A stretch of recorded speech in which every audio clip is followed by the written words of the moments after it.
So with that, I want to open it up to questions for all three of our presenters. Maybe we can start with a question for Renaud. Have you tested non-leaf crops like tomatoes, eggplants, or melons? Yes, yes. Oh, it was with all those plants, but it's the formula that I propose. I always propose to add the same amount of compost. So the best solution is to have urine, which provides nitrogen and phosphorus, and compost will add potassium and also humus, which is important, and calcium as well. And also you could use, and we are trying, we are making trials with my friend Robert that you saw before, with ashes, but I mean not ashes, but water with ashes, the part which is soluble. And this is always to bring potassium, because potassium is very good, and you need it more than nitrogen actually. So the plants need nitrogen, phosphorus, and a little bit more of potassium to grow perfectly. And so then with this, you will have large leaves, but also you will have large fruits, big fruits like tomatoes or eggplant. So it works well, perfectly well. Mm-hmm. Great. Yeah, if you look through this book, he's actually tried fertilizing basically any plant that is eaten in France, as far as I can tell.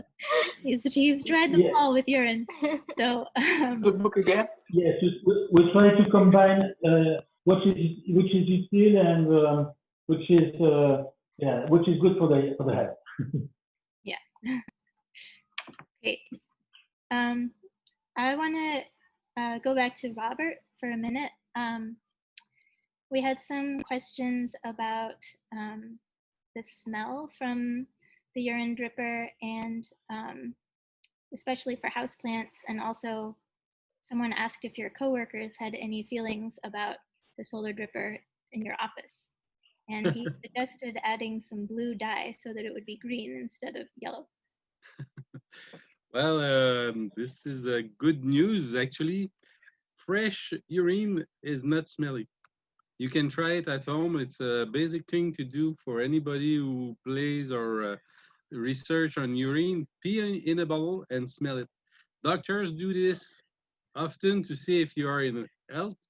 So if you do the mix at the beginning, I generally do the mix within 1 or 2 days, except when it is very rainy and I cannot go out.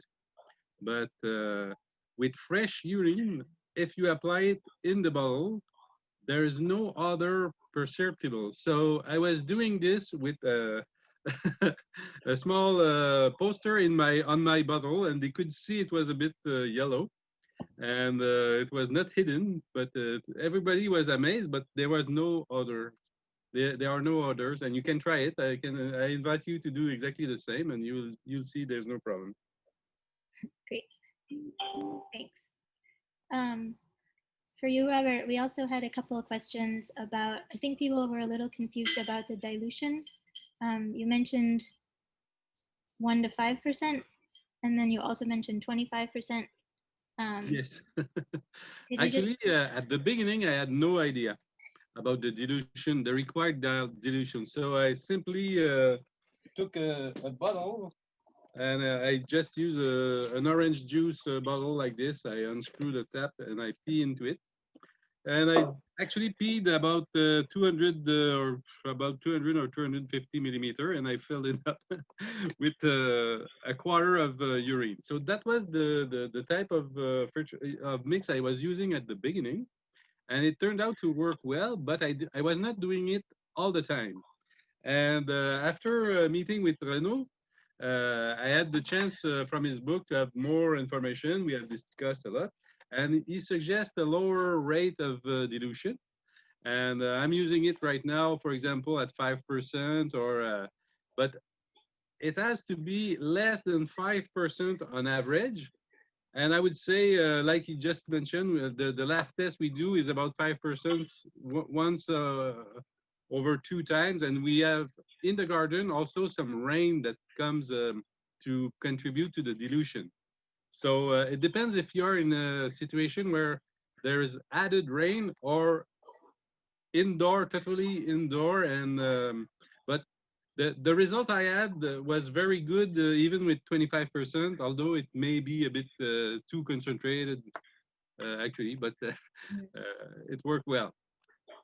Yeah, I think it depends on the crop a lot. Here at Rich Earth, we fertilize directly. And I have this new tool, this drench gun, which is a very interesting device to measure the quantity of urine. So I pick the urine directly and I pour it into the bowl without touching anything. And I can adjust very easily. For example, now it is adjusted to 40 milliliter of urine. And with this little screw, I can adjust the quantity.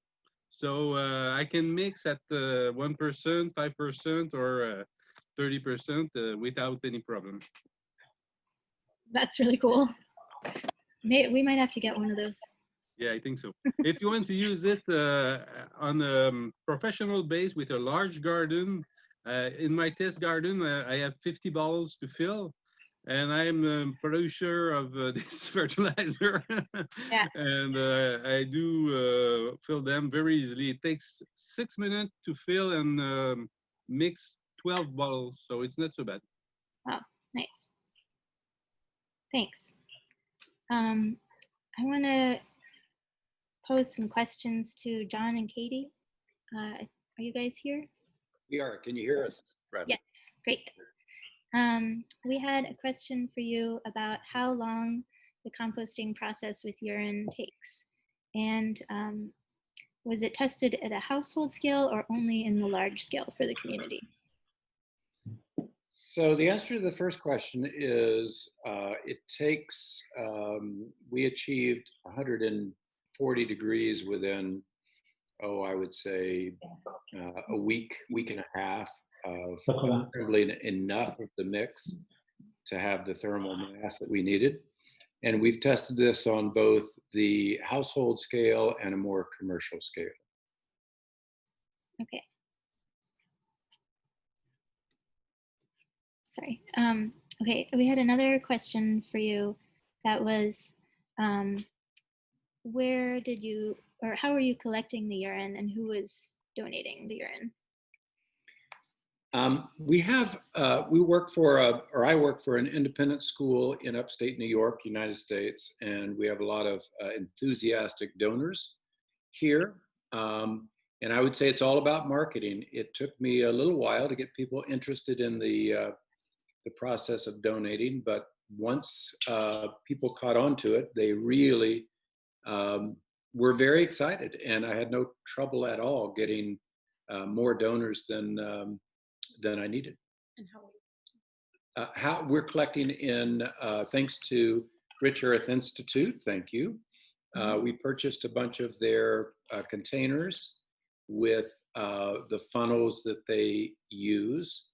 And for women, sometimes the women would just squat over the funnels, and we also used the urinals that went between the seat and the toilet itself, and the women would simply pour the urine from that urinal into the funnel. So we collected it in 2.5 gallon, 3 gallon, and 5 gallon containers. Great, thank you. I want to go back to Renaud for a minute. We had a question about the potassium.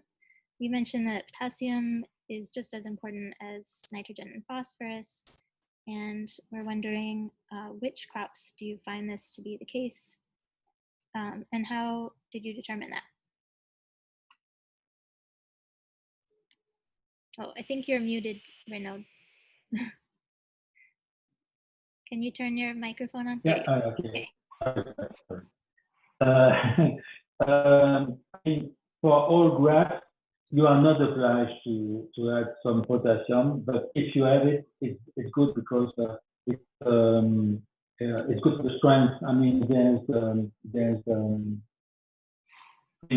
it reinforces the plant. But anyway, so I would say potassium is never a problem. You can always add a little bit more of potassium than nitrogen, except if you have a lot in your soil. That's something that you know about your soil. But normally we use urine compost, which is rich in potassium, and sometimes also we add ashes. But I must say that when you make trials, comparative trials, you will see that the result is much better when you have a bit more of potassium. So due to the ashes or due to the compost or both. I don't know if I am clear. So it means that urine only is not enough to grow healthy the plant. Okay. It goes for let's say the weed, for the grass, for the wheat, even corn maybe. But for the other plants, you always need potassium mixed up. And we did that sort of trials because we try to see the impact of the sodium, which is a cousin of potassium, and we saw that sodium is not that bad, and you can have some sodium, which is included in your salt because you use salt for your food. Great. Is it clear? Yeah, that makes sense. Thank you. Thank you. I indicated the good formula for, universal fertilizer is something like 213 or 314. You understand? NPK, huh? 213 or 314. This is universal. It works for most of the plants. Great. Yeah. Thank you.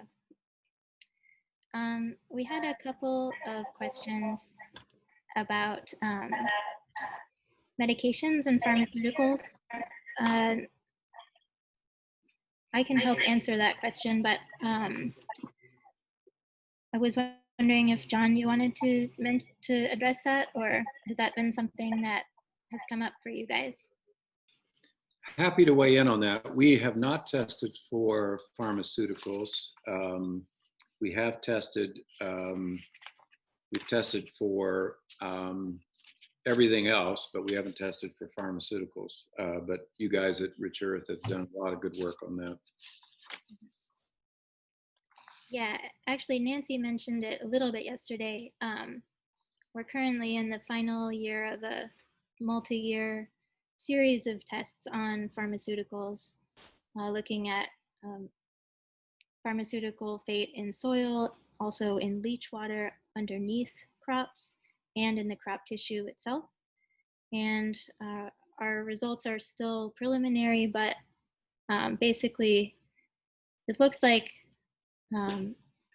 there are some residues that are detectable in crop tissue, but the levels are extremely, extremely small, in nanograms per gram range, which means you would have to eat an exorbitant, like the example that we always give that Nancy mentioned yesterday, you'd have to eat a pound of lettuce every day for 2,000 years to get the amount of caffeine in a cup of coffee.